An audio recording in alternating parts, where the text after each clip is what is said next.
ನಮಸ್ಕಾರ. IPL kick ವಿಶೇಷ ಕಾರ್ಯಕ್ರಮಕ್ಕೆ ಸ್ವಾಗತ. ನಾನು ಸಿಂಚನಾ. ಇನ್ನು ನಿನ್ನೆ ನಮ್ಮ RCB ಮತ್ತು ಮುಂಬೈ ಇಂಡಿಯನ್ಸ್ ಮುಖಾಮುಖಿಯಾಗಿದ್ರು. ದಶಕದ ಬಳಿಕ ವಾಂಖೆಡೆಯಲ್ಲಿ ನಮ್ಮ RCB ಜಯಭೇರಿಯನ್ನ ಬಾರಿಸಿದೆ. ಈ ಬಗ್ಗೆ ಸಾಕಷ್ಟು ಮಾತಾಡೋಣ. ಇನ್ನು ಇದರ ಜೊತೆ ಇವತ್ತು 2 ಮ್ಯಾಚಸ್ ನಡೀತಾ ಇರುವಂತದ್ದು.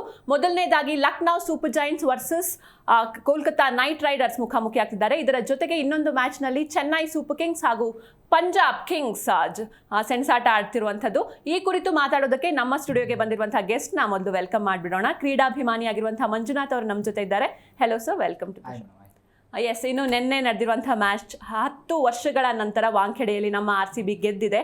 ಒಂದು ಸಹೋದರರ ನಡುವೆ ಆ ಕಾಳಗದಲ್ಲಿ ಅಣ್ಣ ಕೃಣಾಲ್ ಪಾಂಡ್ಯ ಅವರು ಗೆದ್ದಿರುವಂಥದ್ದು. ಹೇಗಿತ್ತು ಸರ್ ನಿನ್ನೆ ಮ್ಯಾಚ್? ಸಹೋದರರ ಸವಾಲಲ್ಲಿ ಅಣ್ಣ ಜೈಪೇರಿ ಬಾರಿಸಿದ್ರು. ಇನ್ನೊಂದೇನು ಅಂತಂದ್ರೆ ಈ ಒಂದು ಸೀಸನ್ 2025 ಸೀಸನ್ ಏನಿದೆ, IPL ಸೀಸನ್ ಏನಿದೆ, RCBಗೆ ಒಂಥರ ಲಕ್ ಫ್ಯಾಕ್ಟರ್ ತರ್ತಾ ಇದೆ.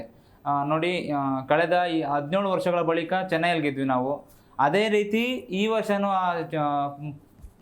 ಮುಂಬೈ ಆಪೋಸಿಟ್ಟು 10 ವರ್ಷಗಳ ಬಳಿಕ, ಅಂದರೆ ಆವಾಗ ಡಿಪೆಂಡ್ ಮಾಡ್ಕೊಂಡು ಗೆದ್ದಿದ್ವಿ. ಈ ಸಲನೂ ಡಿಪೆಂಡ್ ಮಾಡೇ ಗೆದ್ದಿದ್ದೀವಿ. ಅವಾಗ 39 ರನ್ಗಳಿಂದ ಗೆದ್ದಿದ್ವಿ, 12 ರನ್ಗಳಿಂದ ಅಂತ ಗೆದ್ವಿ. ಯಾಕೆಂದ್ರೆ ಮಿಡ್ಲ್ ಆರ್ಡ್ರು ಮುಂಬೈ ಸೂಪರ್ ಆಗಿತ್ತು. ಹಾರ್ದಿಕ್ ಪಾಂಡ್ಯ, ತಿಲಕ್ ವರ್ಮಾ ಹೆಂಗಿತ್ತು ಅಂದ್ರೆ ಮ್ಯಾಚ್ ಅನ್ನು ತಗೊಂಡೋಗ್ಬಿಟ್ಟಿದ್ರು ಮುಂಬೈ ಕಡೆ. ಯಾವಾಗ ಕೃಣಾಲ್ ಪಾಂಡ್ಯ, ಹ್ಯಾಜಲ್ವುಡ್ ಏನ್ ಕಾಂಟ್ರಿಬ್ಯೂಷನ್ ಕೊಟ್ಟರು, ವಿಕೆಟ್ ತೆಗೆದ್ರು, ಅಲ್ಲಿಂದ ಮ್ಯಾಚ್ RCB ಕಡೆ ವಾಲ್ತು ಅಂತ ಹೇಳ್ಬೋದು. ಇನ್ನೊಂದು ಏನು ಅಂತಂದ್ರೆ, ನಿನ್ನೆ 11 ಮೆಂಬರ್ಸ್ ಏನಿದ್ರು ಆ ಪ್ಲೇಯಿಂಗ್ 11 ಅಲ್ಲಿ ಏನಿದ್ರು RCBಲಿ, 11 ಜನನು ಕಾಂಟ್ರಿಬ್ಯೂಷನ್ ಕೊಟ್ಟಿದ್ದಾರೆ RCB ಟೀಮ್ ಗೆಲ್ಲೋದಿಕ್ಕೆ. ನೋಡಿ, ಸಾಲ್ಟ್ ಆಗಿರ್ಬೋದು, ಕೊಹ್ಲಿ ಆಗಿರ್ಬೋದು, ಪಟ್ಟಿದಾರ್ ಆಗಿರ್ಬೋದು, ಪಡಿಕಲ್ ಆಗಿರ್ಬೋದು, ಏನಿದ್ದಾರೆ ಎಲ್ಲ ಹೇಳ್ಕೊಂತ ಹೋದ್ರೆ ಎಲ್ಲರೂ ಕಾಂಟ್ರಿಬ್ಯೂಷನ್ ಕೊಟ್ಟಿದ್ದಾರೆ. ದಿ ಬೆಸ್ಟ್ ಟೀಮ್ ಅಂತಾನೆ ಹೇಳ್ಬೋದು. ಎಲ್ಲ ಕಾಂಟ್ರಿಬ್ಯೂಷನ್ ಕೊಟ್ಟಿರೋಂಥ ವ್ಯಕ್ತಿಗಳಲ್ಲಿ ಎಲ್ಲರೂ ಇದ್ದಾರೆ. ಕ್ಯಾಚ್ ನೋಡಿ, ಪಾರ್ಟ್ನರ್ಶಿಪ್ ಅಲ್ಲಿ ರನ್ ಬಂದಿದೆ, ಪಾರ್ಟ್ನರ್ಶಿಪ್ ಅಲ್ಲಿ ಫೀಲ್ಡಿಂಗ್ ಮಾಡಿದ್ದಾರೆ, ಪಾರ್ಟ್ನರ್ಶಿಪ್ ಅಲ್ಲಿ ಕ್ಯಾಚ್ಗಳು ಹಿಡಿದಿದ್ದಾರೆ. ನಿನ್ನೆ ಆ ಕ್ಯಾಚ್ ಏನಾದ್ರು ಹಿಡಿದಿಲ್ಲ ಅಂದಿದ್ರೆ ನಿನ್ನೆ ಆಲ್ಮೋಸ್ಟ್ ಆಲ್ MI ಕಡೆ ವಾಲಿತ್ತು ಮ್ಯಾಚ್. ತುಂಬಾನೇ ಕ್ರೂಷಿಯಲ್ ಆಗಿ, ಮಾಮೂಲಾಗಿ ನಮ್ದು ಹೆಂಗಿದೆ ರೂಢಿ ಸಂಪ್ರದಾಯ ಹೆಂಗಿದೆ ಅಂದ್ರೆ, RCB ಅಂದ ತಕ್ಷಣ ಇವ್ರು ಬಾಯಿಗೆ ಬಂದೇ ಗೆಲ್ಸೋದು, ಬಾಯಿಗೆ ಬರ್ಸೇ ಗೆಲ್ಸೋದು ಅಭಿಮಾನಿಗಳಿಗೆ. ಅದನ್ನ ನಿನ್ನೆನೂ ಕೂಡ ಆಯ್ತು. ಹಂಗೇನೆ ಅಪೋನೆಂಟ್ ಟೀಮ್ಗೂ ಬಾಯಿಗೆ ಬರ್ಸಿ ಗೆದ್ಕೊಂಡಿದ್ದು ಅಂದ್ರೆ ಅದು RCB ಒಂದೇ ಅಂತ ನಾನು ಹೇಳ್ತೀನಿ.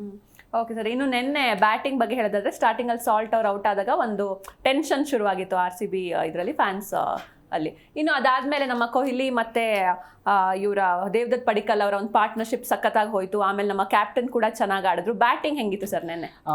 ಹೇಳಿದ್ರಿ, ಸಾಲ್ಟ್ ಹೋದ ತಕ್ಷಣ ಎಲ್ಲ ಕನ್ಫ್ಯೂಸ್ ಆಯ್ತು ಆಬ್ವಿಯಸ್ಲಿ. ಯಾಕಂದ್ರೆ ಓಪನರ್ ಒಬ್ರು ಯಾರಾದ್ರೂ ಮಿಸ್ ಆದ್ರೆ ಒಂಥರ ಪವರ್ ಪ್ಲೇ ಏನೋ ಒಂಥರ ಬೇಜಾರು ಅನ್ಸುತ್ತೆ. ಸೊ ಅದನ್ನ ಪಡಿಕಲ್ ಬಂದು ಫುಲ್ಫಿಲ್ ಮಾಡಿದ್ರು.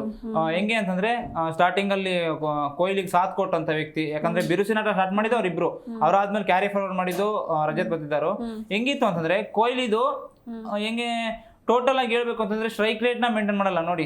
ಅದ್ರ ಮಧ್ಯ ಇಡೀ ಭಾರತದಲ್ಲೇ ನಂಬರ್ 1 ವ್ಯಕ್ತಿ, ಈಗ 13,000 ರನ್ನ ಪೂರೈಸಿದ ವ್ಯಕ್ತಿ ವಿರಾಟ್ ಕೊಹ್ಲಿ. ನೋಡಿ, ಸಾಮಾನ್ಯ ಅಲ್ಲ 13,000 ಅಂತಂದ್ರೆ. T20 ಅಂತಂದ್ರೆ ಎಲ್ಲ ಕೆಲವ್ರು ಮಾತಾಡ್ತಾರೆ, ಅವ್ರು ಸ್ಟ್ರೈಕ್ ರೇಟೇ ಮೇಂಟೈನ್ ಮಾಡಕ್ ಬರಲ್ಲ, ಸ್ಟ್ರೈಕ್ ರೇಟೇ ಇಲ್ಲ, ಅವರು ಸೆಲ್ಫ್ ಆಗಿ ಕ್ರಿಕೆಟ್ ಆಡ್ತಾರೆ, ಯಾರು ಕಾಂಟ್ರಿಬ್ಯೂಷನ್ ನೋಡಿ ಅಂತ. ಯಾವುದೇ ಒಂದು ವ್ಯಕ್ತಿ ಬಗ್ಗೆ ಮಾತಾಡೋಕೆ ಮುಂಚೆ ಅವ್ರು ಇಷ್ಟನ್ನ ತಿಳ್ಕೊಂಡು ಮಾತಾಡ್ಬೇಕು.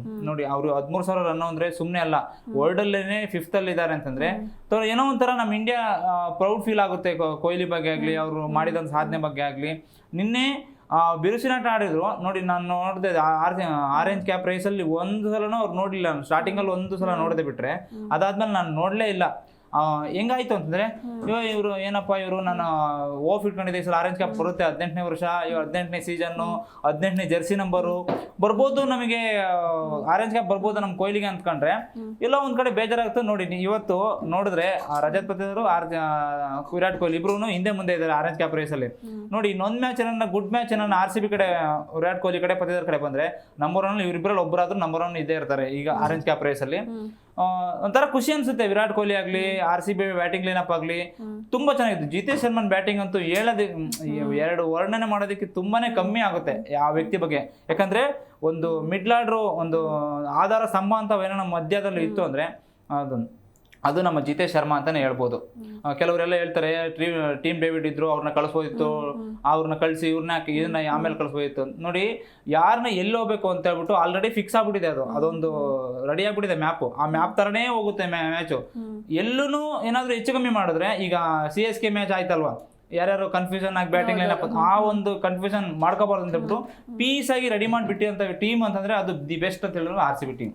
ಓಕೆ ಸರ್, ಇನ್ನು ನಮ್ಮ ಸ್ಟುಡಿಯೋಗೆ ಕ್ರೀಡಾ ವಿಶ್ಲೇಷಕರಾಗಿರುವಂತಹ ಮಲ್ಲಿಕಾರ್ಜುನ್ ಸರ್ ಜಾಯ್ನ್ ಆಗಿದ್ದಾರೆ. Hello sir, welcome. Hi madam. Hi sir, ಇನ್ನು ನಿನ್ನೆ ಮ್ಯಾಚ್ ಬಗ್ಗೆ ಮಾತಾಡಲೇಬೇಕು. ನಮ್ಮ RCB ದಶಕಗಳ ಬಳಿಕ ವಾಂಖೆಡೆಯಲ್ಲಿ ಗೆದ್ದಿರುವಂತದ್ದು. ಹೇಗಿತ್ತು ಸರ್ ನಿನ್ನೆ ಮ್ಯಾಚ್? ಈ ಸರಿ ಆರಂಭ ಹೆಂಗಿದೆ ಅಂತಂದ್ರೆ, ನಾವು ಚೆನ್ನೈಗೆ ಹೋದ್ವಿ, ಅಲ್ಲೊಂದು ದಾಖಲೆ ಮಾಡಿದ್ವಿ, 17 ವರ್ಷ ಬಿಟ್ಟು ಹೊಡೆದ್ವಿ. ಆಮೇಲೆ 10 ವರ್ಷ ಬಿಟ್ಟು ಈಗ ಮುಂಬೈಲಿ ಹೊಡೆದಿದ್ದೀವಿ. ದಾಖಲೆ ಯಾಕೋ ಭಾಳ ಜೋರಾಗಿ ನಡೀತಾ ಇದೆ. ಈ ಸರಿ ಕಪ್ ಗೆದ್ದು ಕೂಡ ದಾಖಲೆ ಮಾಡ್ಬೋದು ಅನ್ನುವಂಥ ಲೆಕ್ಕಾಚಾರ. ಎರಡನೇದು, ನಿನ್ನೆ ಖಂಡಿತವಾಗ್ಲೂ ನಮಗೆ ಬ್ಯಾಟ್ಸ್ಮನ್ಗಳು ತುಂಬ ಚೆನ್ನಾಗಿ ಆಡಿದ್ರು. ಬಟ್ ನಿನ್ನೆ ಗೆಲ್ಲಿಸ್ಕೊಟ್ಟಿದ್ದು ಮಾತ್ರ ಬೌಲರ್ಗಳು. ಯಾಕಂದರೆ ಅಂತಹ ಪಿಚ್ನಲ್ಲಿ ಬ್ಯಾಟಿಂಗ್ ಫ್ರೆಂಡ್ಲಿ ಪಿಚ್ ಇತ್ತು, ತುಂಬ ಡ್ಯೂ ಬಿದ್ದಿತ್ತು. ಕೊನೆ ಹಂತದಲ್ಲಿ ಬೌಲರ್ಗಳಿಗೆ ಲೈನ್ ಆ್ಯಂಡ್ ಲೆಂತ್ ಸಿಗ್ತಾ ಇರಲಿಲ್ಲ. ಅಂಥದ್ರಲ್ಲೂ ಕೂಡ ಅದನ್ನು ಕಟ್ಟಿ ಹಾಕಿದ್ರಲ್ಲ, ಖಂಡಿತವಾಗ್ಲೂ RCB ಬೌಲರ್ಗಳನ್ನ ಮೆಚ್ಚಬೇಕು. ನಿನ್ನೆ 40 ಓವರ್ಗಳ ಗೇಮ್ ನೋಡ್ಕೊಳ್ಳಿ, ಅವ್ರದ್ದು 20 ನಮ್ಮ 20, 35 ಓವರ್ಗಳ ತನಕನೂ ನಾವೇ ಇದ್ದೀವಿ. 35 ಆ 5 ಓವರ್ ಯಾವುದು ಅಂತಂದರೆ ಅವ್ರಿಗೆ ಕೊಟ್ಟಿದ್ದು ಹಾರ್ದಿಕ್ ಪಾಂಡ್ಯ ಕ್ರೀಸ್ನಲ್ಲಿದ್ದಾಗ. ಏನಾಯಪ್ಪ ಹೊಡಿತಾ ಇದ್ರು ಅಂದರೆ ಮೇಲ್ಗಡೆನೇ ನೋಡ್ತಾ ಇದೀವಿ. ಹ್ಯಾಸಲ್ವುಡ್ ಬರ್ತಾರೆ, ಭುವನೇಶ್ವರ್ ಕುಮಾರ್ ಬರ್ತಾರೆ, ಆಮೇಲೆ ಅವ್ರು ಕೃಣಾಲ್ ಪಾಂಡೆ ಬರ್ತಾರೆ, ಎಲ್ರಿಗೂ ಚೆಚ್ಚಿ ಬಿಸಾಕ್ತಾ ಇದ್ದಾರೆ. ಮೊದಲು ಆರಂಭದಲ್ಲಿ 7 ಬಾಲ್ ಆಡಿದ್ದಾರೆ, ಅದರಲ್ಲಿ 6 ಬೌಂಡ್ರಿನೇ ಇದ್ದಾವೆ. ನಿನ್ನೆ ತುಂಬ ಚೆನ್ನಾಗಿ ಆಡಿದರು. ನಿನ್ನೆ ನನಗೆ RCB ಗೆದ್ದಿದ್ದು ಖುಷಿ ಎಷ್ಟಿದೆಯೋ, ಪಾಪ ಆತನ ಮುಖಾನೇ ನೋಡೋಕ್ಕಾಗ್ತಾ ಇರಲಿಲ್ಲ. ಹಾರ್ದಿಕ್ ಪಾಂಡ್ಯ ಅಲ್ಲಿ ನೆಲದ ಮೇಲೆ ಮಲ್ಕೊಂಡಿದ್ದಾರೆ, ಅವ್ರ ತಮ್ಮನೇ ಅಯ್ಯೋ ನಮ್ಮ ಅಣ್ಣನೇ ಗೆಲ್ಲಿ ಸೋಲಿಸ್ಬಿಟ್ನಲ್ಲ ಅನ್ನುವಂಥ ಫೀಲಿಂಗ್ನಲ್ಲಿ ಪದೇ ಪದೇ ತಬ್ಕೋತಾ ಇದ್ದಾರೆ. ಆಮೇಲೆ ರೋಹಿತ್ ಶರ್ಮಾ ಆ ಕಡೆ ಎಲ್ಲೋ ಕೂತ್ಕೊಂಡಿದ್ದಾರೆ. ನಿನ್ನೆ ಮುಂಬೈದವ್ರದಂತೂ ಹೇಗಿತ್ತು ಅಂದ್ರೆ ಕತೆ, ಇನ್ನೇನು ಮಾಡೋದು, ನೋಡಿ ಬುಮ್ರಾನ್ ಅಂತ ಬೌಲರ್ ಎಂಟ್ರಿ ಕೊಟ್ಟರು ಕೂಡ ನಾವು ಗೆಲ್ತಾ ಇಲ್ಲ ಅಂದರೆ ಇನ್ನೇನು ಮಾಡೋಕ್ಕಾಗತ್ತೆ ಅನ್ನುವಂಥ ಫೀಲಿಂಗ್ನಲ್ಲಿದ್ದಾರೆ. ಮತ್ತು ತವ್ರ ನೆಲದಲ್ಲೇ ಸೋತಂಥ ನೋವು ಇರುತ್ತಲ್ಲ, ಅದು ಭಾಳ ಕೆಟ್ಟದ್ದು. ಅದು ಅದರಲ್ಲೂ ಇವರು ಪದೇ ಪದೇ ಸೋಲ್ತಾ ಇದ್ದಾರೆ. ನೋಡಿ 5 ಸರಿ ನಾವು ಕಪ್ ಗೆದ್ವಿ, 5 ಸರಿ ಕಪ್ ಗೆದ್ವಿ, 5 ಸರಿ ಕಪ್ ಗೆದ್ದಂತಹ ಚೆನ್ನೈನೂ ಸೋಲಿಸಿ ಬಂದ್ವಿ, 5 ಸರಿ ಗೆದ್ದಂತಹ ಮುಂಬೈನೂ ಸೋಲಿಸಿದ್ವಿ, ಲಾಸ್ಟ್ ಚಾಂಪಿಯನ್ ಮತ್ತೆ 3 ಸರಿ ಗೆದ್ದಂತಹ KKR ಗೆಲ್ಸಿದೀವಿ. ಈ ಸರಿ RCBನ ಯಾರು ಹಿಡಿಯೋಕ್ಕಾಗಲ್ಲ ಖಂಡಿತವಲ್ಲ. ಅಂತ ಬ್ಯಾಟಿಂಗು, ಬಾಲಿಂಗು, ಆಮೇಲೆ ಹೊಸ ಕ್ಯಾಪ್ಟನ್ನು, ಪ್ರತಿ ಸರಿ ನಮ್ದು ಏನು ಪ್ರಾಬ್ಲಮ್ ಆಗ್ತಿತ್ತು ನಾನು ಹೇಳ್ತೀನಿ. ಪ್ರತಿ ಸರಿ ನಾವು 200, 250 ಇದೆಲ್ಲ ರೆಕಾರ್ಡ್ಸ್ಗಳನ್ನ ಎಲ್ಲ ಮಾಡಿಬಿಟ್ಟಿದ್ದೀವಿ ನಾವು. ಏನು ನಮ್ದೇನು ಹೊಸದೇನಲ್ಲ. ಬಟ್ ಅದಾದಮೇಲೆ ಬೌಲರ್ಗಳು ಹೊಡಿಸ್ಕೋತಾ ಇದ್ರಲ್ಲ, ಎಷ್ಟು ಫೀಲ್ ಆಗ್ತಿತ್ತು ಅಂತಂದರೆ. ಮತ್ತು ಈ ಥರ ಕಮ್ಬ್ಯಾಕ್ ಮಾಡಿದ್ದು ಇದೇ ಫಸ್ಟ್ ಟೈಮ್. ಈ 18 ಸೀಸನ್ಗಳಲ್ಲಿ ಹೋಲಿಸ್ಕೊಂಡ್ರೆ ಫಸ್ಟ್ ಟೈಮ್ ನಾವು ಕೊನೆಯಲ್ಲಿ ಬೌಲರ್ಗಳ ಕಮ್ಬ್ಯಾಕಿಂದ ಮ್ಯಾಚ್ನ ಗೆದ್ದಿದ್ವಿ. ಇಲ್ಲಾಂದರೆ ಪ್ರತಿ ಸರಿನೂ ಹೊಡಿತಿದ್ವಿ, 230, 240 ಹೊಡಿತಾ ಇದ್ವಿ. ಇಂಥ ಟ್ರ್ಯಾಕ್ ಇರ್ತಿತ್ತು, ನಮ್ಮ ಬೌಲರ್ಸ್ಗಳು ಬಂದು ಎಗ್ಗ ಮುಗ್ಗ ಚೆಚ್ಚಿಸ್ಕೊಂಡು ಯಾವುದೋ ಒಬ್ಬ ಬ್ಯಾಟ್ಸ್ಮನ್ ಮಿಂಚ್ತಿದ್ರು, ಅವ್ರ ಕಡೆ ಸೋಲ್ತಿದ್ವಿ. ಬಟ್ ಈಗ ನಿನ್ನೆ ಆಡಿದಂಥ ಎಲ್ಲ ಬೌಲರ್ಗಳು ಒಬ್ಬರದೇ ಅಂತ ಹೇಳ್ತಾ ಇಲ್ಲ. ಸುಯೇಶ್ ಶರ್ಮಾ, ಕೃಣಾಲ್ ಪಾಂಡ್ಯ, ಆಮೇಲೆ ಹ್ಯಾಸಲ್ವುಡ್, ಯಶ್ ದಯಾಳು, ಭುವಿ ಆರಂಭದಲ್ಲಿ ಹೊಡಿಸ್ಕೊಂಡ್ರು. ಕೊನೆಯಲ್ಲಿ ಹ್ಯಾಸಲ್ವುಡ್ 19ನೇ ಓವರ್ ಏನಿದೆ ಕಮ್ಬ್ಯಾಕು, ಅದೇ ಮ್ಯಾಚ್ ಟರ್ನ್. ಖಂಡಿತವಾಗ್ಲು ಎಂಥ ಬಾಲಿಂಗ್ ಮಾಡಿದ್ರು. ಆ ಒಂದು 6 ಕೊಟ್ಟರು ಪರವಾಗಿಲ್ಲ, ಆದರೆ 19 ರನ್ಗಳನ್ನ ಕೊನೆ ಓವರ್ನಲ್ಲಿ ಉಳಿಸ್ಕೊಂಡ್ರು. ಅದಾದ ನಂತರ ಭುವನೇಶ್ವರ್ ಕುಮಾರ್ ತುಂಬ ಚೆನ್ನಾಗಿ ಬಾಲಿಂಗ್ನ ತುಂಬ ಚೆನ್ನಾಗಿ ಮೇಂಟೈನ್ ಮಾಡಿದರು. ಬಟ್ ಕೊನೆ 2 ಬಾಲ್ಗಳನ್ನ ಹೊಡಿಸ್ಕೊಂಡ್ರು. ಬಟ್ ಆ ಓವರ್ನಲ್ಲಿ 20 ರನ್ ನೋಡಿ, 15, 16 ಓವರಿಂದ ಸ್ಟಾರ್ಟ್ ಆಗಿತ್ತು, 13, 17, 19 ಹಿಂಗೆ ರನ್ ಹೋಗ್ತಾ ಇತ್ತು. ಬಟ್ ಅಲ್ಲಿ ಕಂಟ್ರೋಲ್ ಮಾಡಿದ್ರು, 10 ರನ್ ಕೊಟ್ಟರು. ಅದಾದ ನಂತರ ಹ್ಯಾಸಲ್ವುಡ್ ಬಂದು 8 ರನ್ ಕೊಟ್ಟರು. ಆಮೇಲೆ ಕೊನೆಯಲ್ಲಂತೂ ಚಮತ್ಕಾರ, ಕೃಣಾಲ್ ಪಾಂಡ್ಯ ಅವರು ಮತ್ತೊಮ್ಮೆ ಹೀರೋ ಆದರು. ನೋಡಿ, ಆಸ್ ಅ ಸ್ಪಿನ್ನರ್ ಅಂತಹ ಟ್ರಿಕ್ನಲ್ಲಿ ಹೀರೋ ಆಗೋದಿದೆಯಲ್ಲ, ಅದು ಖಂಡಿತವಾಗ್ಲೂ ಒಂಥರ ಮ್ಯಾಜಿಕ್. ಅದು ಕೂಡ ತಮ್ಮನ ತಂಡ ಅಷ್ಟೊಂದು ಸೋಲ್ತಾ ಇದೆ, ತುಂಬ ಕ್ರಿಟಿಸಿಸಮ್ ಇದೆ. ಅದ್ರ ಎಲ್ಲರ ನಡುವೆ ಈ ಅಣ್ಣ ಒಂದು ಸ್ವಲ್ಪ ಮಿಂಚಿದ್ದು RCB ಫುಲ್ ಖುಷಿ, ಅಭಿಮಾನಿಗಳು ಖುಷಿ. ಅದರ ಜೊತೆಗೆ ನಿನ್ನೆ ನನಗೆ ವಾಂಖೆಡೆ ಸ್ಟೇಡಿಯಂನಲ್ಲಿ ಮತ್ತೆ RCB ಅಂತ ಇದ್ದಾರೆ. ಡಿಸೇಬಲ್ ಸೌಂಡ್ ಇತ್ತು ವಿರಾಟ್ ಕೊಹ್ಲಿ ಬಂದಾಗ. ಖಂಡಿತವಾಗ್ಲು ನಿನ್ನೆ ಮಾತ್ರ ತುಂಬ ಥ್ರಿಲ್ಲಿಂಗ್ ಮ್ಯಾಚ್. ಒಂಥರ KGF ಫಿಲ್ಮ್ ನೋಡಿದ ಫಿಲ್ಮ್ ಥರ ಇತ್ತು. ಸಖತ್ತಾಗಿತ್ತು, ಮಾತ್ರ ಎಂಜಾಯ್ ಮಾಡಿದ್ರು RCB ಫ್ಯಾನ್ಸ್. ಓಕೆ ಸರ್, ಇನ್ನು ನಮ್ಮ ಮುಂಬೈ ಟೀಮಲ್ಲಿ ರೋಹಿತ್ ಶರ್ಮಾ ಅವ್ರ ಬಗ್ಗೆ ಮಾತಾಡಬೇಕು. ಸ್ಟಾರ್ಟಿಂಗ್ ಅವ್ರು ಚೆನ್ನಾಗೇ ಆಡ್ತಾ ಇದ್ರು ಸ್ಟಾರ್ಟಿಂಗಲ್ಲಿ, ಆಮೇಲೆ ಅವ್ರು ಎಲ್ಲಿ ಎಡವಿದ್ರು ಅಂತ. ರೋಹಿತ್ ಶರ್ಮಾ ನೋಡಿ ಈ ಸೀಸನ್ ಪೂರ್ತಿ ಆಡೇ ಇಲ್ಲ. ಇಂತಹ ಒಬ್ಬ ಲೆಜೆಂಡ್ ಆಟಗಾರ ಕಮ್ಬ್ಯಾಕ್ ಆಗೋದು ತುಂಬ ಇಂಪಾರ್ಟೆಂಟ್. ನೀವು ಒಂದು ತಂಡದಲ್ಲಿ ಇಂತಹ ಆಟಗಾರರ ಒಂದು ವೈಫಲ್ಯ ಇದೆಯಲ್ಲ, ಆ ತಂಡದ ಮೇಲೆ ತುಂಬಾ ಪರಿಣಾಮ ಬೀರುತ್ತೆ, ಅದರಲ್ಲಂತೂ ಡೌಟೇ ಇಲ್ಲ. ಮತ್ತು ಓಪನಿಂಗ್ ಸ್ಲಾಟ್ನಲ್ಲಿ ನಿಮ್ಗೆ ರನ್ ಬರಲಿಲ್ಲ ಅಂದರೆ ಬಿಗ್ ಸ್ಕೋರ್ ಮಾಡೋದಕ್ಕೆ ಅಥವಾ ಬಿಗ್ ಸ್ಕೋರ್ ಇದ್ದಿದ್ದನ್ನು ಚೇಸ್ ಮಾಡೋದಕ್ಕೆ ಸಾಧ್ಯನೇ ಇಲ್ಲ. ಆದರೆ ಪದೇ ಪದೇ ವೈಫಲ್ಯ ಯಾಕೋ ಆ ತಂಡಕ್ಕೆ ಮೈನಸ್ ಆಗ್ತಾನೆ ಇದೆ. ಒಂದು, ಯಾವಾಗ ರೋಹಿತ್ ಶರ್ಮಾ ಅವ್ರನ್ನ ಆ ತಂಡದ ಕ್ಯಾಪ್ಟನ್ಸಿಯಿಂದ ಕೆಳಗಡೆ ಇಳಿಸಿದ್ರಲ್ಲ, ಅಲ್ಲಿಗೆ ಮುಂಬೈ ತಂಡ 2 ಹೋಳಾಗಿದೆ, ಅದರಲ್ಲಿ ಡೌಟೇ ಇಲ್ಲ. ನಿನ್ನೆ ಅದು ಎದ್ದು ಕಾಣಿಸ್ತಾ ಇತ್ತು. ಒಂದು ಕಡೆ ಸೂರ್ಯಕುಮಾರ್ ಯಾದವ್ ಮತ್ತೆ ರೋಹಿತ್ ಶರ್ಮಾ ಕೂತ್ಕೊಂಡಿದ್ದಾರೆ, ಇಲ್ಲಿ ಡಗೌಟಲ್ಲಿ ಬೇರೆ ಬೇರೆ ಕೋಚು ಅವರು ಇವರು ಕೂತಿದ್ದಾರೆ. ವಿಕೆಟ್ ಬಂದ ಮೇಲೆ ರೋಹಿತ್ ಶರ್ಮಾ ಹಾರ್ದಿಕ್ ಪಾಂಡ್ಯ ಅವ್ರು ಕುಂತಿದ್ದಾರೆ. ಯಾರ್ದು ಕಮ್ಯುನಿಕೇಶನ್ ಇಲ್ಲ ಅಲ್ಲಿ. ಮತ್ತೆ ತಿಲಕ್ ವರ್ಮಾ ಅವ್ರನ್ನ ಕಳೆದ ಪಂದ್ಯದಲ್ಲಿ ಅವ್ರದೇ ವಿಕೆಟನ್ನ ಸೆಲ್ಫ್ ವಿಕೆಟ್ನ ತೆಗೆದುಕೊಂಡಿದ್ದು. ಇಲ್ಲೂ ತುಂಬಾ ಗೊಂದಲಗಳ ಮೇಲೆ ಗೊಂದಲ ಇದೆ ಈ ತಂಡದಲ್ಲಿ. ಆ ತಂಡವನ್ನ, ಯಾವ ಚಾಂಪಿಯನ್ ತಂಡವನ್ನ ಹಾಳು ಮಾಡಿದ್ದಂತಹ ಕೀರ್ತಿ ಆ ತಂಡದ ಓನರ್ಗಳಿಗೆ ಸಲ್ಲಬೇಕು. ಅವರೇ ಹಾಳು ಮಾಡಿದ್ದ ಆ ತಂಡನ. ಎಂತ ಬ್ರಿಲಿಯಂಟ್ ತಂಡ ಗೊತ್ತಾ ಅಂತ ಇಂಡಿಯನ್ಸ್ ನೋಡಿ. ಭಾರತ ತಂಡದಲ್ಲಿ ಆಡುವಂತ 4-5 ಜನ ನಿಮ್ಮ ತಂಡದಲ್ಲಿ ಇದ್ದಾರೆ, ವಿದೇಶಿ ಪ್ಲೇಯರ್. ಬೂಮ್ರಾನ್ ಅಂತವ್ರು, ಟ್ರೆಂಟ್ ಬೋಲ್ಟ್ ನಂತವ್ರು, ಆಮೇಲೆ ವಿಲ್ ಜಾಕ್ಸನ್ ಅಂತ ಆಟಗಾರರು ನಿಮ್ಮ ತಂಡದಲ್ಲಿದ್ದಾರೆ. ವಿಲ್ ಜಾಕ್ಸ್ನ ಖರೀದಿ ಮಾಡುವಾಗ ನಮ್ಮ RCB ಬಂದು ಥ್ಯಾಂಕ್ಸ್ ಕೊಟ್ಟು ಹೋಗ್ತಾರೆ. ಇಂಥ ಆಟಗಾರನ ಖರೀದಿ ಮಾಡಿ ಇಷ್ಟು ಕೆಟ್ಟ ಪ್ರದರ್ಶನ ಕೊಡ್ತಾರೆ ಅಂತಂದ್ರೆ ಆ ತಂಡದ ಆಡಳಿತ ಮಂಡಳಿ ಅಥವಾ ಮ್ಯಾನೇಜ್ಮೆಂಟ್ ಏನಿದೆಯಲ್ಲ, ಅದ್ರದ್ದು ದೊಡ್ಡ ತಪ್ಪಿದೆ. ರೋಹಿತ್ ಶರ್ಮಾ ಅವರು ಓಕೆ, ಅವ್ರು ಬೇಕು ಅಂತಾನೆ ಔಟ್ ಆಗ್ತಾ ಇದ್ದಾರೆ ಅಂತ ನಾನು ಹೇಳ್ತಾ ಇಲ್ಲ, ಬಟ್ ಆ ಒಂದು ಪ್ರೆಷರ್ ಇರುತ್ತೆ. ಅಯ್ಯೋ ಏನಪ್ಪ ಹಿಂಗಾಗಿಬಿಡ್ತಲ್ಲ ಅಂತ ಹೇಳಿ. ಮತ್ತೆ ಇತ್ತೀಚೆಗೆ ಅಷ್ಟೊಂದು ಒಳ್ಳೆ ಫಾರ್ಮಲ್ಲೂ ಕೂಡ ರೋಹಿತ್ ಶರ್ಮಾ ಇಲ್ಲ, ಅದು ಕೂಡ ದೊಡ್ಡ ಮೈನಸ್.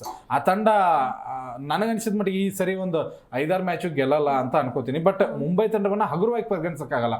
ಮೊದಲು ಆರಂಭದಲ್ಲಿ ಒಂದು 5 ಪಂದ್ಯಗಳನ್ನ ಹಿಂಗೆ ಸೋಲ್ತಾರೆ ಅವರು, ಅದಾದ ನಂತರ ಕಮ್ಬ್ಯಾಕ್ ಮಾಡ್ತಾರಲ್ಲ, ಅದು ತುಂಬಾ ಚೆನ್ನಾಗಿ ಕಮ್ಬ್ಯಾಕ್ ಮಾಡ್ತಾರೆ. ಬಟ್ ಈ ಸರಿ ನನಗೆ ಯಾಕೋ ಆ ಮ್ಯಾನೇಜ್ಮೆಂಟ್ ಇಂದ, ಅಲ್ಲಿರುವಂಥ ಒಡಕುಗಳಿಂದ, ಆಮೇಲೆ ಡ್ರೆಸ್ಸಿಂಗ್ ರೂಮ್ ಸರಿ ಇಲ್ಲದೆ ಇರೋದ್ರಿಂದ ಖಂಡಿತವಾಗ್ಲೂ ಆ ತಂಡ ಮೇಲ್ಗಡೆ ಬರೋದಕ್ಕೆ ಸಾಧ್ಯನೇ ಇಲ್ಲ ಈ ಸರಿ. ಓಕೆ ಸರ್, ಇನ್ನು ಇದಿಷ್ಟು ನಿನ್ನೆ ಮ್ಯಾಚ್ ಬಗ್ಗೆ ಆಯಿತು. ಇನ್ನು ಇವತ್ತಿನ ಮ್ಯಾಚಸ್ಗಳ ಬಗ್ಗೆ ನೋಡೋದಾದ್ರೆ, ಮೊದಲನೇದಾಗಿ ನಮ್ಮ ಲಕ್ನೋ ಸೂಪರ್ ಜೈಂಟ್ಸ್ ಹಾಗೂ ಕೋಲ್ಕತಾ ನೈಟ್ ರೈಡರ್ಸ್ ಮುಖಾಮುಖಿ ಆಗ್ತಿದ್ದಾರೆ. ಪಾಯಿಂಟ್ಸ್ ಟೇಬಲಲ್ಲಿ ಆಲ್ಮೋಸ್ಟ್ 4th 5th ಪ್ಲೇಸಸಲ್ಲಿ 2 ತಂಡಗಳು ಕೂಡ ಇದೆ. ಸೊ ಇವತ್ತಿನ ಮ್ಯಾಚ್ ಹೇಗಿರ್ಬೋದು ಮಂಜು ಅವರೇ? ಕೆರಿಬಿಯನ್ ಬ್ಯಾಟರ್ಸ್ಗಳು ಆವಳಿ ಅಂತ ಹೇಳ್ಬೋದು. ಯಾಕಂದ್ರೆ ನಿಕೋಲಸ್ ಪೂರನ್ ಈ ಕಡೆ ಇದ್ದಾರೆ, ನಾರಾಯಣ್ ಇದ್ದಾರೆ, ಮತ್ತು ಆಮೇಲೆ ರಸಲ್ ಇದ್ದಾರೆ. ಹೆಂಗೆ ಅಂತಂದ್ರೆ ನೋಡಿ, ಅವ್ರಿದ್ದಾಗ ಎಂಟರ್ಟೈನ್ಮೆಂಟ್ಗೆ ಯಾವುದೇ ಒಂದು ಕುಂದುಕೊರತೆ ಇಲ್ಲ. ನೋಡಿ, ಕೋಚ್ ಹೋಗಿ ಯಾರು ನಮ್ಮ KKR ಕೋಚ್ ಹೋಗಿ ಡೇನ್ ಬ್ರಾವೋ ಏನ್ ಮಾಡ್ತಾರೆ, ನಿಕೋಲಸ್ ಪೂರನ್ಗೆ ಕಿಚಾಯಿಸೋದು, ಕಾಲಿಗೆಲ್ಲ ಬೀಳೋದು, ಏನೇನೋ ಮಾಡ್ತಾರೆ. ಒಟ್ಟು ಪ್ರಾಕ್ಟೀಸ್ ಟೈಮಲ್ಲೆಲ್ಲ ನಾವು ವಿಡಿಯೋಗಳು ನೋಡಿದಾಗ ಫ್ರೆಂಡ್ಲಿ ಮೂಮೆಂಟ್ಗಳು ಕಾಣ್ತಾ ಇತ್ತು. ಹೆಂಗೆ ಅಂತಂದ್ರೆ, ಕ್ರಿಕೆಟ್ ಅಂದ ತಕ್ಷಣ ಜಿದ್ದಿಯಪ್ಪ ಹೊಡೆದಾಡೋದು. ನೋಡಿ, ನಿನ್ನೆ ನಾನು ಮ್ಯಾಚ್ ನೋಡಿದೆ, ಯಾರ್ದು ನಮ್ದು ಮುಂಬೈ RCB ಮ್ಯಾಚ್ ನೋಡಿದಾಗ ಹಾರ್ದಿಕ್ ಪಾಂಡ್ಯಗೆ ಸುಮ್ಮನೆ ಖುಷಿಗೆ ಬ್ಯಾಟ್ ತಗೊಂಡು ಹೊಡೆಯಕ್ಕೆ ಹೋದ್ರು ಕೊಹ್ಲಿ, ಏನೋ ಒಂಥರ ಖುಷಿ. ಅವಾಗ ಅದು ಮ್ಯಾಚ್ ಅಂತ ಬಂದಾಗ ರಿಸಲ್ಟ್ ಏನಾರ ಆಗಿರ್ಬೋದು, ಅಲ್ಲಿರೋ ಬಾಂಡಿಂಗ್ ಇರುತ್ತಲ್ಲ, ಅದು ಇಲ್ಲೇ ಅಲ್ಲ ನೋಡಿ, ದೇಶದ ಆಚೆನೂ ಇದೆ ಅಂತ ಹೇಳ್ಬಿಟ್ಟು ನಿನ್ನೆ ನಿಕೋಲಸ್ ಪೂರನ್ ಡೇನ್ ಬ್ರಾವೋ ಮಾಡಿದ್ರು. ಇನ್ನೊಂದೇನು ಅಂತಂದ್ರೆ, ನೀವ್ ಹೇಳಿದ್ರಿ LIC versus KKR. LIC versus KKR ಅಂತಂದ್ರೆ ಆಲ್ಮೋಸ್ಟ್ ಅಲ್ಲೂ ಇದು ಜಿದ್ದಿ ಪಂದ್ಯ ಆಗೋದ್ರಲ್ಲಿ ಯಾವುದೇ ಒಂದು ಡೌಟ್ ಇಲ್ಲ. ಯಾಕೆಂದ್ರೆ ಈಗ ನಿನ್ನೆ ಮ್ಯಾಚ್ ನೋಡಿದ್ವಿ, ಏನ್ ಕೊನೆ ಬಾಲ್ವರೆಗೂ ಮ್ಯಾಚ್ ಹೋಯ್ತು, ಅದೇ ತರನೇ ಈ ಮ್ಯಾಚನ್ನು ಅದೇ ತರನೇ ನಡೆದೋಗುತ್ತೆ. ಯಾಕೆ ಅಂತಂದ್ರೆ, ಈ ಕಡೆ ಬೌಲಿಂಗ್ ಸ್ಟ್ರಾಂಗ್ ಇದೆ, ಈ ಕಡೆನೂ ಅಷ್ಟೇ ತುಂಬಾನೇ ಬೌಲಿಂಗ್. ಈ ಕಡೆನೇ ಯುವಕರಿದ್ದಾರೆ, ಈ ಕಡೆನೇ ಯುವಕರಿದ್ದಾರೆ. ಈ ಕಡೆ ಹರ್ಷಿತ್ ರಾಣಾ ಚೆನ್ನಾಗಿ ಮಾಡ್ತಾರೆ, ವೈಭವ್ ಅರೋರಾ ಮಾಡ್ತಾರೆ, ಈ ಕಡೆ ಮತ್ತೆ ನರೈನ್ ಮಾಡ್ತಾರೆ. ಈ ಕಡೆ ನೋಡ್ತಂದ್ರೆ ದಿಗ್ವಿಜಯ್ ಸೂಪರ್ ಆಗಿ ಮಾಡ್ತಿದ್ದಾರೆ. ಹೆಂಗಿದೆ ಅಂತಂದ್ರೆ, ಸೇಮ್ ಲೆಂತ್ ಅಲ್ಲಿ ಬೌಲಿಂಗ್ ಮಾಡುತ್ತೆ. ನರೈನ್ಗಾಗ್ಲಿ ಇವ್ರಿಗಾಗ್ಲಿ ಹೆಂಗಿದೆ ಅಂದ್ರೆ ಟೋಟಲ್ ಆಗಿ ಒಂಥರ ಅಣ್ಣ ತಮ್ಮರ ಬೌಲಿಂಗ್ ನೋಡ್ದಂಗೆ ಆಗುತ್ತೆ. ಆ ಒಂದು ಮೂಮೆಂಟ್ ಕಾಣುತ್ತೆ ಇವತ್ತು. ಓಕೆ, ಇನ್ನು ಪಾಟೀಲ್ ಸರ್, ನಮ್ಮ ಪಂತ್ ಅವ್ರ ಬಗ್ಗೆ ಮಾತಾಡಬೇಕು. ಈ ಥರ ಈ ಸೀಸನಲ್ಲಿ ನೋಡ್ತಾ ಹೋದ್ರೆ ಅಷ್ಟೊಂದೇನು ಅವರಿಂದ ಒಂದು ಒಳ್ಳೆ ಪರ್ಫಾರ್ಮೆನ್ಸ್ ಬರ್ತಿಲ್ಲ. ಸೊ ಇವತ್ತಾದ್ರೂ ಅವರು ಚೆನ್ನಾಗಿ ಆಡ್ತಾರಾ, ಹೇಗೆ ಅಂತ ಕಮ್ ಬ್ಯಾಕ್ ಮಾಡ್ತಾರಾ? ಒಂದು ಏನ್ ಗೊತ್ತಾ, ಪಂತ್ ಅಂದ ತಕ್ಷಣ 27 ಕೋಟಿನೇ ನೆನಪಾಗೋದು. ಅವರು ಗೋಯಾಂಗ್ ಏನಿದ್ದಾರೆ ಓನರ್ ಇದಾರಲ್ಲ, ಜಯತ್ ಖಾನ್ ಹತ್ರ ಮಾತಾಡಿದ್ರಂತೆ, ನಾನು 20 ಕೋಟಿಗೂ ಅವರು ಕಮ್ಮಿನೇ ಬರೋದು, ನಾನು 27 ಕೋಟಿ ಕೊಟ್ಕೊಂಡ್ಬಿಟ್ಟೆ, ನಾವು ಅದಕ್ಕಿಂತ KL ರಾಹುಲ್ ಎಷ್ಟೋ ಬೆಟ್ರು ಅಂತ ಹೇಳ್ಬಿಟ್ಟು ನಿನ್ನೆ ಮೆನ್ಷನ್ ಮಾಡಿ ಹೇಳಿದಾರಂತೆ. ಅದು ನಾನು ಸೋಷಿಯಲ್ ಮೀಡಿಯಾದಲ್ಲ ತುಂಬಾ ಹರಿದಾಡ್ತಿದೆ. ಸೋಷಿಯಲ್ ಮೀಡಿಯಾದಲ್ಲಿ ಎಲ್ಲ ನಂಬೋದಕ್ಕಾಗಲ್ಲ, ಟ್ರೋಲ್ಗಳು ನಡೀತಾ ಇರತ್ತೆ. ಓಕೆ, ಅವರು ಒಂದ್ಸರಿ ಈಗ ನೋಡಿ, ನೀವು ಖರೀದಿ ಮಾಡಿದ್ರೆ, ಈಗ ನಾವು RCB ಅವ್ರು ಖರೀದಿ ಮಾಡಿರ್ಲಿಲ್ವಾ ಯುವರಾಜ್ ಸಿಂಗ್ನ 14 ಕೋಟಿ, ಅವಾಗ ಮತ್ತೆ ಈಗೆಲ್ಲ ಆ ಬ್ರ್ಯಾಂಡ್ ಲೆವೆಲ್ ಎಲ್ಲ ಚೇಂಜ್ ಆಗಿದೆ, ಜಾಸ್ತಿ ಕೊಟ್ಟು ತಗೋಬಹುದು. ಅವಾಗ 14 ಕೋಟಿ ಕೊಟ್ಟು ತಗೊಂಡಿದೀವಿ ಯುವರಾಜ್ ಸಿಂಗ್ಗೆ. ಮ್ಯಾಕ್ಸ್ವೆಲ್ಗೂ ಕೂಡ ದೊಡ್ಡ ಮೊತ್ತ ಕೊಟ್ಟು ತಗೊಂಡಿದೀವಿ. ನೋಡಿ, ಆಯಾ ತಂಡದಲ್ಲಿ ತೆಗೆದುಕೊಂಡಂತಹ ಮೊತ್ತಕ್ಕೂ ಆಟಕ್ಕೂ ಸಂಬಂಧ ಇರಲ್ಲ. ನೀನ್ ಪ್ರತಿ ಸರಿ ನಾನು 20 ಕೋಟಿ ನಾನು ರೋಹಿತ್ ಶರ್ಮಾ ಅಂತ ಆಟಗಾರ, ಅಂತ ಆಟಗಾರನ ಕಡೆಯಿಂದನೇ ರನ್ ಬರ್ತಾ ಇಲ್ಲ. ಪಂತ್ಗೆ ನಾನು ಆಸ್ ಅ ಕಾಮಿಡಿಯಾಗಿ ಹೇಳ್ಬೋದು 27 ಕೋಟಿ ಕೊಟ್ವಿ, ಆತನ ಹತ್ರ ದುಡ್ಡು ಬರ್ತಾ ಇಲ್ಲ. ಪ್ರೆಷರ್ ಖಂಡಿತವಾಗ್ಲೂ ಇರುತ್ತೆ. ನೀವು ಪ್ರತಿಯೊಂದು ತಂಡದಲ್ಲಿ ಆಸ್ ಎ ನಾಯಕನಾಗಿ ಆಮೇಲೆ 27 ಕೋಟಿ ಆ ಒಂದು ಹಣೆಪಟ್ಟಿಯನ್ನ ಇಟ್ಕೊಂಡು ಅಲ್ಲಿ ತಂಡವನ್ನ ಮುನ್ನಡೆಸ್ಕೊಂಡು ಆ ಮ್ಯಾಚ್ನಲ್ಲಿ ಆಡೋದಿದೆಯಲ್ಲ, ಅದು ತುಂಬಾ ಕ್ರಿಟಿಕಲ್ ಅದು. ಬಟ್ 27 ಕೋಟಿ ಅದೊಂದು ಜೋಕ್ ಆಗಿ ತಗೋದೇ ನೋಡ, 27 ಕೋಟಿ 10 ರನ್ ತಗದ, 27 ಕೋಟಿ ಒಂದೊಂದು ಕೋಟಿ ಒಂದೊಂದು ರನ್ ತೆಗಿತಾವನಲ್ಲ, ಹಿಂಗೆಲ್ಲ ತಗೋಬಹುದು. ಆದ್ರೆ ಆ ಪ್ರೆಷರ್ ಅವ್ರಿಗೆ ಗೊತ್ತಿರುತ್ತೆ. ಆಸ್ ಎ ನಾಯಕನಾಗಿ ಫೇಲ್ ಆಗಿದ್ದು ಖಂಡಿತವಾಗ್ಲೂ ನನಗೂ ಬೇಜಾರಿದೆ. ಓಕೆ, 2-3 ಕಡೆಗೆ ಆತ ಫೇಲ್ ಆಗಿದ್ದಾನೆ. ಒಂದು ಆಸ್ ಎ ಬ್ಯಾಟರ್ ಆಗಿ ಆತನ ಕಡೆಯಿಂದ ರನ್ ಬರ್ತಾ ಇಲ್ಲ, ಮಿಡ್ಲ್ ಆರ್ಡರ್ ಆ ಬೇಗ ವಿಕೆಟ್ ಹೋದ್ರೆ ಪ್ರೆಷರ್ ಬೀಳ್ತಾ ಇದೆ, ಬಿಗ್ ಸ್ಕೋರ್ ಆಗ್ತಾ ಇಲ್ಲ, ಒಪ್ಕೊಳ್ಳೋಣ. ಇನ್ನೊಂದು ಕಡೆಗೆ ವಿಕೆಟ್ ಕೀಪಿಂಗ್ ಕೂಡ ಅಷ್ಟೊಂದು ಇಂಪ್ರೆಸಿವ್ ಆಗಿ ಕಾಣಿಸ್ತಾ ಇಲ್ಲ ನನಗೆ. ಆ ಒಂದು ಈಗ ಒಂದು 2-3 ವರ್ಷದ ಹಿಂದೆ ಆ ಚಿನ್ಕುರುಳಿತನ ಏನಿತ್ತು ರಿಷಬ್ ಪಂತ್ ಹತ್ರ, ಅದೆಲ್ಲೋ ಒಂದು ಕಡೆ ಮಟಾಶ್ ಆಗಿಬಿಟ್ಟಿದೆ ಅನ್ನೋ ಥರ ಕಾಣಿಸ್ತಾ ಇದೆ. ಇನ್ನೊಂದು ಅಂದರೆ ಫೀಲ್ಡ್ ಸೆಟ್ಟಿಂಗು. ನೀವು ಯಾವ ಫೀಲ್ಡ್ ಸೆಟ್ಟಿಂಗ್ ಜೊತೆಗೆ ಬೌಲರ್ಗಳನ್ನು ಆಯ್ಕೆ ಮಾಡ್ಕೊಳ್ಳೋದು, ಯಾವ ಬೌಲರ್ಗಳನ್ನು ಯಾವ ಜಾಗದಲ್ಲಿ ಆಡಿಸ್ಬೇಕು ಅನ್ನುವಂಥ ಕನಿಷ್ಠ ಪರಿಕಲ್ಪನೆ ಕೂಡ ಆತನಲ್ಲಿ ಇಲ್ಲ ಅಂತ ಅನಿಸ್ತಾ ಇದೆ. ಅದರಿಂದನೇ ಒಂದು ಮ್ಯಾಚನ್ನು ಸೋತಿದ್ರು ಅವ್ರು ಮೊದಲ ಪಂದ್ಯನೇ ಅಂತ ಅನಿಸುತ್ತೆ. ಅದು ಆ ಒಂದು ಕ್ಯಾಪ್ಟನ್ಸಿ ಇನ್ನೂ ಪಳಗಿಲ್ಲ ಅಂತ ಅನಿಸ್ತಾ ಇದೆ. ಓವರಾಲ್ ಅದನ್ನು ಬಿಟ್ಟರೆ ಒಳ್ಳೆ ಆಟಗಾರ ಖಂಡಿತವಾಗ್ಲೂ ಅವ್ರ ಹತ್ರ ಇದ್ದಾರೆ. ಮಿಚೆಲ್ ಮಾರ್ಷ್ ಅಂತ ಒಬ್ಬ ಆಟಗಾರ ಇದ್ದಾಗ ಖಂಡಿತವಾಗ್ಲೂ ಆ ಬ್ಯಾಟಿಂಗ್ ಬೂಸ್ಟಪ್ ಸಿಗುತ್ತೆ ನಿಮಗೆ. ಮಕ್ರಮ್ ಒಂದು ಸ್ವಲ್ಪ ಫಾರ್ಮ್ ಬರಬೇಕು, 30-20 ರನ್ ನಡೆಯಲ್ಲ. ಆ 30-20 ರನ್ ಹೆಂಗೆ ಬರಬೇಕು ಅಂದರೆ 5-10 ಬಾಲಿಗೆ ಬಂದುಬಿಡ್ಬೇಕು, ಅವಾಗ ವಿಕೆಟ್ ಒಪ್ಪಿಸಿದ್ರೆ ಓಕೆ, ಪವರ್ ಪ್ಲೇನಲ್ಲಿ ಬಿಗ್ ಸ್ಕೋರ್ ಬಂತು, ನೀವು ಆಮೇಲೆ ಬಿಗ್ ಸ್ಕೋರ್ ಮಾಡ್ಬೋದು ಅಂತ. ಇವರು 10 ಬಾಲ್ 12 ರನ್ನು, ಅದಾದ ನಂತರ 20 ಬಾಲ್ 25 ರನ್ನು ಹಿಂಗೆ ಹೊಡೆದು ಖಂಡಿತವಾಗ್ಲೂ ಆಗಲ್ಲ. ಆಸ್ ಅ ಫೂರನ್ ಖಂಡಿತವಾಗ್ಲೂ ಒಳ್ಳೆ ಫಾರ್ಮ್ನಲ್ಲಿದ್ದಾರೆ. ಈ ತಂಡದ ಮಾನ ಮರ್ಯಾದೆ ಉಳಿಸ್ತಾ ಇರುವಂಥ ಏಕೈಕ ಆಟಗಾರ ಆತ. ಇನ್ನು ಬಾಲಿಂಗ್ನಲ್ಲಿ ನನಗೇನು ಅಷ್ಟೊಂದು ಇಂಪ್ರೆಸಿವ್ ಆಗಿ ಯಾರೂ ಕಾಣಿಸ್ತಾನೆ ಇಲ್ಲ ಈ ತಂಡದಲ್ಲಿ. ಬಾಲಿಂಗ್ ತುಂಬ ವೀಕ್ ಆಗಿ ಅನಿಸ್ತಾ ಇದೆ. LSG ಗೆದ್ರೆ ಈ ಸರಿ ಲಕ್ಕಾಗಿ ನಂಬರ್ 4 ಒಳಗಡೆ, ಅಂದ್ರೆ 1, 2, 3, 4 ಒಳಗಡೆ ಬರಬಹುದು. ಹೆಂಗೆ RCBಗೆ ಲಾಸ್ಟ್ ಟೈಮ್ ಒಂದೇ 1% ಇಟ್ಕೊಂಡು ನಾವು ಹೆಂಗೆ ಬಂದ್ವಲ್ಲ, ಹಂಗೆ ಇವ್ರಿಗೊಂದು 1% ನಾನು ಅಷ್ಟೇ ಕೊಡ್ತೀನಿ. ಖಂಡಿತವಾಗ್ಲೂ ಇವರು ಮೇಲ್ಗಡೆ ಬರೋದಕ್ಕೆ ಸಾಧ್ಯನೇ ಇಲ್ಲ ಅಂತ ಅನ್ಕೋತೀನಿ. ಇನ್ನು KKR ಹೋಲಿಸ್ಕೊಂಡ್ರೆ ಖಂಡಿತವಾಗ್ಲೂ ಒಳ್ಳೆ ತಂಡ ಕಂಬ್ಯಾಕ್ ಖಂಡಿತವಾಗ್ಲೂ ಮಾಡುತ್ತೆ. ತುಂಬ T20 ಸ್ಪೆಷಲಿಸ್ಟ್ಗಳಿದ್ದಾರೆ. ರಿಂಕು ಸಿಂಗು, ಆಮೇಲೆ ಒಳ್ಳೆ ಆಟಗಾರರು, ರಿಂಕು ಸಿಂಗ್ ಆಗಿರ್ಬೋದು, ಆಮೇಲೆ ವೆಂಕಟೇಶ್ ಅಯ್ಯರು, ರಸೆಲ್ ಅಂತ ಆಟಗಾರರು ಇಂಥ ತಂಡದಲ್ಲಿ ಇದ್ದಾಗ ಖಂಡಿತವಾಗ್ಲೂ ಆ ತಂಡ ಯಾವಾಗಾದ್ರೂ ಪುಟಿದೇಳುತ್ತೆ. ನನಗನ್ಸಿದ ಮಟ್ಟಿಗೆ ಇವತ್ತು KKR ಒಂದು ಸ್ವಲ್ಪ ಸ್ಟ್ರಾಂಗ್ ಆಗಿ ಕಂಬ್ಯಾಕ್ ಮಾಡ್ಬೋದು ಅಂತ ಅನ್ಸುತ್ತೆ. ಓಕೆ ಸರ್, ಇನ್ನು ಮಂಜು ಅವರೇ ಮ್ಯಾಚ್ ಪ್ರಿಡಿಕ್ಷನ್ ಹೇಳೋದಾದ್ರೆ ಇವತ್ತು ಯಾವ ತಂಡ ಗೆಲ್ಬೋದು? ಮ್ಯಾಚ್ ಪ್ರಿಡಿಕ್ಷನ್ ಅಂತ ಬಂದಾಗ ಪಿಚ್ ಲೆವೆಲ್ ಹೋಗುತ್ತೆ, ಆಮೇಲೆ ಟಾಸ್ ಇಂಪಾರ್ಟೆಂಟ್ ಆಗುತ್ತೆ. ನೋಡಿ, ಟಾಸ್ ತುಂಬಾ ನೋಡಿದ್ವಿ ಈಗ ಕಳೆದ ಎಷ್ಟು ಒಂದು 16-17 ಮ್ಯಾಚ್ ನೋಡಿದ್ರೆ ಫಸ್ಟ್ ಬ್ಯಾಟಿಂಗ್ ಮ್ಯಾಚ್ ತುಂಬಾ ಆಲ್ಮೋಸ್ಟ್ ಅಲ್ಲಿ ಗೆದ್ದಿದೆ. ನೋಡಿ, ನಿನ್ನೇನು ಫಸ್ಟ್ ಬ್ಯಾಟಿಂಗ್ ಮ್ಯಾಚ್ ಗೆಲ್ತು, ಟಾಸ್ ಗೆದ್ರು ಫಸ್ಟ್ ಮ್ಯಾಚ್ ನಾವು ಚೂಸ್ ಮಾಡ್ಕೊಂಡು ಬ್ಯಾಟ್ ಆಡಿದ್ವಿ, ನಾವು ಗೆದ್ವಿ. ನೋಡಿ, ಆಲ್ಮೋಸ್ಟ್ ಅಲ್ಲೂ ಇವತ್ತೂ ಅಷ್ಟೇ, ಯಾರು ಟಾಸ್ ಆಗುತ್ತೋ, ಯಾರು ಚೇಜಿಂಗ್ ಅಂತ ತಗೊಳ್ತಾರೋ ಅವ್ರಿಗಂತೂ ಅನ್ಲಕ್ಕಿ ಅಂತೂ ಕಾಡೇ ಕಾಡುತ್ತೆ. ಫಸ್ಟ್ ಬ್ಯಾಟಿಂಗ್ ಯಾರು ತಗೊಳ್ತಾರೋ ಅದು 100% ಗೆದ್ದೇ ಗೆಲ್ಲುತ್ತೆ ಇವತ್ತು. ಓಕೆ ಸರ್, ಇನ್ನು ನಿಮ್ಮ ಪ್ರಕಾರ ಇವತ್ತು ಎರಡು ತಂಡಗಳಿಗೆ ಹೋಲಿಸ್ಕೊಂಡ್ರೆ ಒಂದು ಸ್ವಲ್ಪ ಬ್ಯಾಟಿಂಗ್ ಮತ್ತು ಬೌಲಿಂಗ್ಗೆ ಒಂದು ಸ್ವಲ್ಪ ಮೇಲ್ಗಡೆ ಕಾಣಿಸ್ತಾ ಇರೋದು ನನಗೆ KKR. ಮತ್ತು ಸೋತು ಸುಣ್ಣವಾಗಿರುವಂಥ ತಂಡ ಅಷ್ಟು, ಬಟ್ ಕಂಬ್ಯಾಕ್ ಆಗ್ತಾರೆ. ಒಳ್ಳೆ ತಂಡ ಇರೋದ್ರಿಂದ ಕಂಬ್ಯಾಕ್ ಆಗೇ ಆಗ್ತಾರೆ. 5ನೇ ಸ್ಥಾನದಲ್ಲಿದ್ದಾರೆ, 4ರಲ್ಲಿ 2ರಲ್ಲಿ ಸೋತಿದ್ದಾರೆ, ಇನ್ನು 2ರಲ್ಲಿ ಗೆದ್ದಿದ್ದಾರೆ. ಇವತ್ತು ಸುನಿಲ್ ನಾರಾಯಣ್ ಒಂದು ಸ್ವಲ್ಪ ಕಂಬ್ಯಾಕ್ ಆಗ್ಬೋದು. ಆತನ ಬ್ಯಾಟಿಂಗ್ ಆ ಒಂದು ಚಮಕ್ ಕಾಣಿಸ್ತಾ ಇಲ್ಲ. ಇವತ್ತು ಕಂಬ್ಯಾಕ್ ಆಗುವಂಥ ಸಾಧ್ಯತೆಗಳಿದ್ದಾವೆ. ಖಂಡಿತವಾಗ್ಲೂ KKR ಫೇವ್ರೇಟ್ ಆಗಿ ಕಾಣಿಸ್ತಾ ಇದೆ. KKR ವಿನ್ ಆಗಬಹುದು ಅಂತ ಅನ್ಕೋತೀನಿ. ಓಕೆ ಸರ್, ಇನ್ನೊಂದು ಮ್ಯಾಚ್ ಇದೆ ಇವತ್ತು. ಅದು ಚೆನ್ನೈ ಸೂಪರ್ ಕಿಂಗ್ಸ್ ಹಾಗೂ ಪಂಜಾಬ್ ಕಿಂಗ್ಸ್ ನಡುವೆ. ಸೊ ಕಿಂಗ್ಸ್ಗಳ ನಡುವೆ ಕಾದಾಟ ಅಂತ ಹೇಳ್ಬೋದು. ಇನ್ನು ಮಂಜು ಅವರೇ, ನಮ್ಮ CSK ಟೀಮ್ ನೋಡೋದಾದ್ರೆ ಫಸ್ಟ್ ಮ್ಯಾಚ್ ಒಂದು ಬಿಟ್ಟು ಫಸ್ಟ್ ಮ್ಯಾಚಲ್ಲಿ ಗೆದ್ರು, ಆಮೇಲೆ ನಮ್ಮ RCB ಅವ್ರು ಕೊಟ್ಟಿದ್ದ 8ಗೆ ಅವರು ಚೇತರಿಸ್ಕೊಂಡೇ ಇಲ್ಲ ಇಲ್ಲಿ ತನಕನು. ಸೊ ಇವತ್ತು ಇನ್ನು ಪಂಜಾಬ್ ನೋಡೋದಾದ್ರೆ ಫಸ್ಟ್ ಅಲ್ಲಿ ಚೆನ್ನಾಗಿ ಆಡಿದ್ರು, ಲಾಸ್ಟ್ ಮ್ಯಾಚ್ ಸೋತ್ರು. ಇವತ್ತು ಹೇಗಿರ್ಬೋದು, ಏನೆಲ್ಲ ಎಕ್ಸ್ಪೆಕ್ಟ್ ಮಾಡ್ಬೋದು? ಪಂಜಾಬ್ಗೂ CSKಗೂ ಹೋಲಿಸ್ಕೊಂಡ್ರೆ ಸೇಮ್ ಸಿಮ್ಯಾರಿಯೋ ಇದೆ.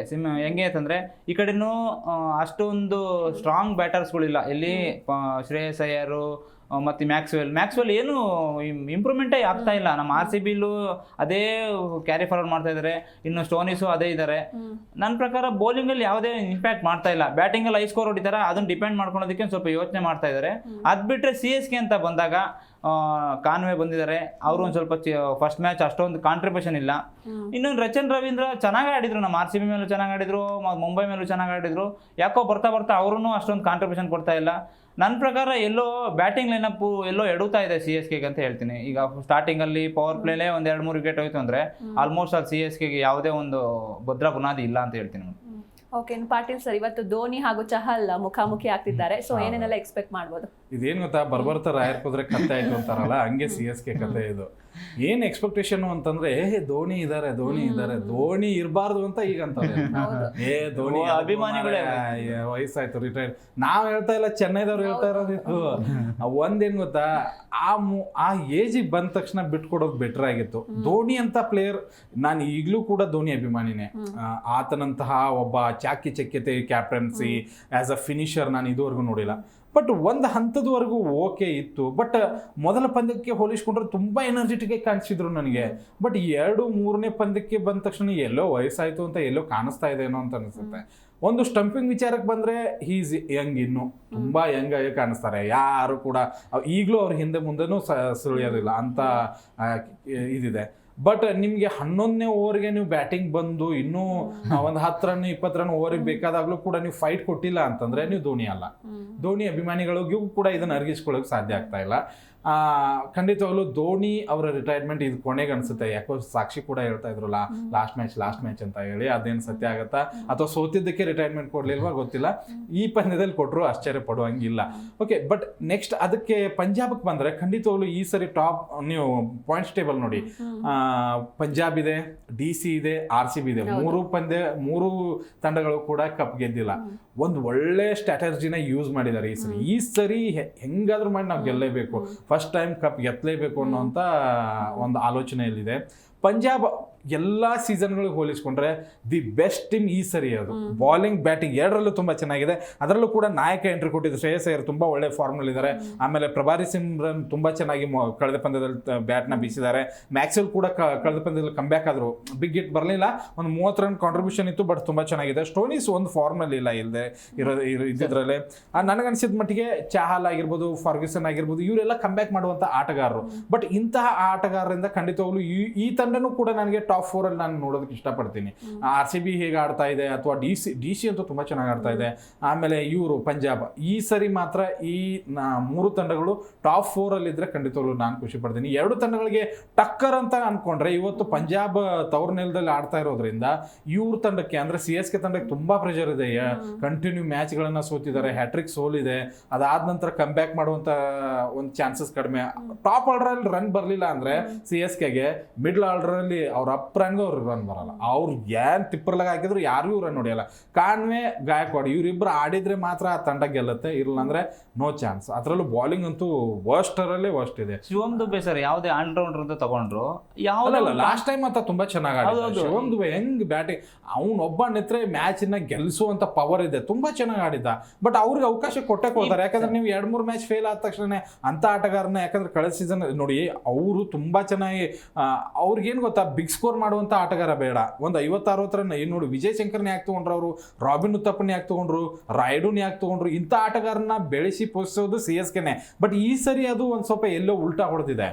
ಆದ್ರೆ ನನಗೆ ಶಿವಮ್ ದುಬೆ ಆಯ್ಕೆ ಏನ್ ತಪ್ಪಲ್ಲ, ಆತ ಕಮ್ಬ್ಯಾಕ್ ಆಗ್ಬೇಕಷ್ಟೇ. ಒಳ್ಳೆ ಪ್ಲೇಯರ್. ಶಿವಮ್ ದುಬೆ ಬಗ್ಗೆ ಹೇಳ್ತೀನಿ ಸರ್. ಈಗ ಆಲ್ರೌಂಡ್ರು ನಮ್ಮ RCB ಇದ್ದಾಗ ಬೌಲಿಂಗ್ ಎಲ್ಲ ಚೆನ್ನಾಗಿ ಮಾಡಿದ್ರೆ, ಫೀಲ್ಡಿಂಗು ಸಖತ ಮಾಡಿದ್ರೆ. ಅವ್ರು ಇಂಪ್ಯಾಕ್ಟ್ ಪ್ಲೇಯರ್ ಆಗಿ ತಗೊಳೋದಕ್ಕಿಂತ ಪ್ಲೇಯಿಂಗ್ ನಿಲ್ಲಿಸಿದ್ರೆ ಒಂಚೂರು ಪಿಚ್ನ ಅರ್ಥ ಮಾಡ್ಕೊಂತಾರೆ. ಅವರು ಪಿಚ್ನ ಅರ್ಥ ಮಾಡ್ಕೊಂಡು ಏನೋ ಒಂದು 2 ಓವರ್ ಟೀಮ್ಗೋಸ್ಕರ ಏನಾದ್ರು ಬೌಲಿಂಗ್ ಮಾಡಿ 1 ವಿಕೆಟ್ 2 ವಿಕೆಟ್ ತಗೊಂಡ್ರೆ ಅವ್ರಿಗೂ ಒಂದು ಕಾನ್ಫಿಡೆನ್ಸ್ ಬರುತ್ತೆ. ನಾನು ಬ್ಯಾಟಿಂಗ್ ಬೌಲಿಂಗಲ್ಲೂ ವಿಕೆಟ್ ತಗೊಡ್ಬೋದು, ಬ್ಯಾಟಿಂಗಲ್ಲೂ ನಾನು ಕಾಂಟ್ರಿಬ್ಯೂಷನ್ ಕೊಡ್ತೀನಿ, ಬೌಲಿಂಗಲ್ಲೂ ಆಗಲಿ ಅಂತ ಹೇಳ್ಬಿಟ್ಟು ಇಂಪ್ಯಾಕ್ಟ್ ಪ್ಲೇಯರ್ಗಿಂತ ಮೈನ್ ಪ್ಲೇಯಿಂಗ್ ಲೆವೆಲ್ ಇದ್ರೆ ತುಂಬಾ ಬೆಸ್ಟ್ ಇವತ್ತು ಅವರು ಅಂತ ನಾನು ಇಷ್ಟಪಡ್ತೀನಿ.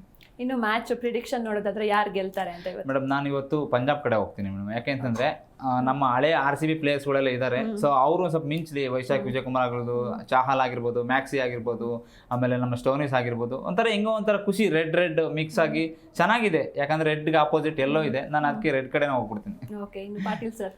ಒಂದು ಅವರು ಹ್ಯಾಟ್ರಿಕ್ ಸೋಲ್ದಿಂದ ಬರ್ತಾ ಇದ್ದಾರೆ, ಇವರು ಕಳೆದ ಪಂದ್ಯದಲ್ಲಿ ಸೋತಿದ್ದಾರೆ. ಪಂಜಾಬ್ಗೆ ಖಂಡಿತವಾಗ್ಲೂ ಬ್ಯಾಟಿಂಗ್ ಬಾಲಿಂಗ್ ಈ ಸರಿ ಎರಡು ಚೆನ್ನಾಗಿರೋದ್ರಿಂದ ಅದರಲ್ಲೂ ಕೂಡ ತವರು ನೆಲದ ಒಂದು ಪಿಚ್ ಅಡ್ವಾಂಟೇಜ್ ತೊಗೋಬೋದು ಅನ್ನುವಂಥ ಕಾರಣಕ್ಕಾಗಿ ನಾನು ಪಂಜಾಬ್ಗೆ ಹೋಗ್ತೀನಿ. ಹಾಗಂತ ಹೇಳಿ ಚೆನ್ನೈ ಕಡಿಮೆ ಟೀಮ್ ಅಂತ ಅಲ್ಲ, ಕಂಬ್ಯಾಕ್ ಮಾಡುವಂಥ ಶಕ್ತಿ ಇದೆ. ಬಟ್ ಈ ಸೀಸನಲ್ಲಿ ಅವ್ರು ಕಂಬ್ಯಾಕ್ ಮಾಡಲ್ಲ, ಅದು ನಾನು ಬರ್ಕೊಟ್ಬಿಡ್ತೀನಿ. ಪಂಜಾಬ್ ಇವತ್ತು ಗೆಲ್ಲುತ್ತೆ. ಓಕೆ, ಇನ್ನು ಇಷ್ಟೊತ್ತು ನಮ್ಮ ಡಿಸ್ಕಷನಲ್ಲಿ ಭಾಗಿಯಾಗಿದ್ದಕ್ಕೆ thank you so much. Yes, ನೋಡಿದ್ರಲ್ವಾ, ಇದಾಗಿತ್ತು ಇವತ್ತಿನ ವಿಶೇಷ. ನೋಡ್ತಾ ಇರಿ ಜಿ ಕನ್ನಡ ನ್ಯೂಸ್, ಸತ್ಯವೇ ಸುದ್ದಿಯ ಜೀವಾಳ.